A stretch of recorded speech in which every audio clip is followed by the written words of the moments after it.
আমরা নির্বাচিত হলে কাজ করার সুযোগ পেলে সম্পদের সুষম বন্টন নিশ্চিত করব। সংগ্রামী ভারতবাসী, আপনাদের বিভিন্ন ধরনের সমস্যার কথা আমরা শুনি, বিভিন্ন রাজনৈতিক অঞ্চলগত সমস্যার কথা আমরা জানি।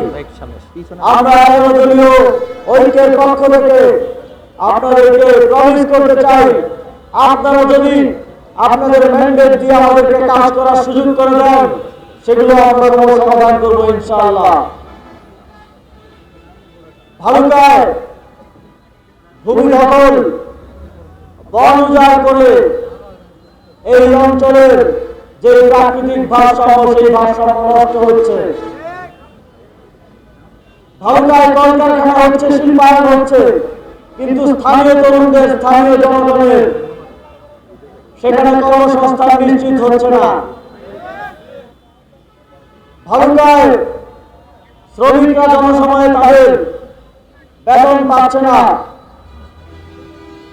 আমরা দেখেছি এখানে পরিবেশ দূষণ, বনভূমি উজাড় এবং চাষের জমি নষ্ট হচ্ছে, কিন্তু তার বিপরীতে ভালুকার জনগণের যে কর্মসংস্থান পাওয়ার কথা, সেটা তারা বুঝতে পারছেন না।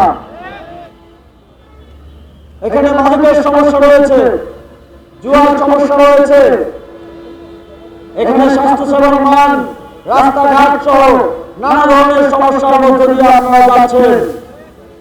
এখানে শিল্পায়ন শুধুমাত্র ধনীদেরকে আরো ধনী করার জন্য কাজে লাগছে, কিন্তু আমার মেহনতি মানুষ, আমার গরিব মানুষ, আমার বেকার ভাই বেকারি হয়ে যাচ্ছেন। আমরা নির্বাচিত হলে কাজ করার সুযোগ পেলে সম্পদের সুষম বন্টন নিশ্চিত করব। আপনাদের যতগুলো সমস্যার কথা উল্লেখ করলাম, সবগুলো নিশ্চিত, সব সমস্যার সমাধান করার জন্য সর্বোচ্চ পর্যায় থেকে আমরা কাজ করব ইনশাআল্লাহ। বিদেশ থেকে দেশে রেমিটেন্সের টাকা আসে নিরাপদে, তাই আজই আপনার আপনজনকে বলে রাখুন, রেমিটেন্সের টাকা যেন শুধু নগদেই পাঠায়। সংগ্রামী বন্ধুগণ, তবে সেই সুযোগ করে দেওয়ার জন্য আমরা জানি বাংলাদেশের মানুষ মুখিয়ে আছে।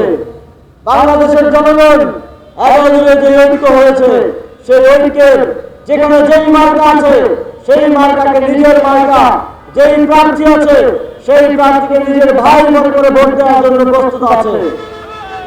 তবে একজনের জন্য পক্ষ থেকে নিশ্চিত করতে হবে যেন যিনি ভোট দেওয়ার জন্য অপেক্ষা করছেন সেটা তারা দিতে পারেন, যেন তাদেরকে কোনো প্রকার হুমকি দিয়ে, কোনো ধমকি দিয়ে, তাদেরকে ভয় দেখিয়ে তাদেরকে যেন ভোট দেওয়া থেকে বাধা সৃষ্টি না করা হয়, সেটা নিশ্চিত করার দায়িত্ব আপনার, আমার, আমাদের সকলের।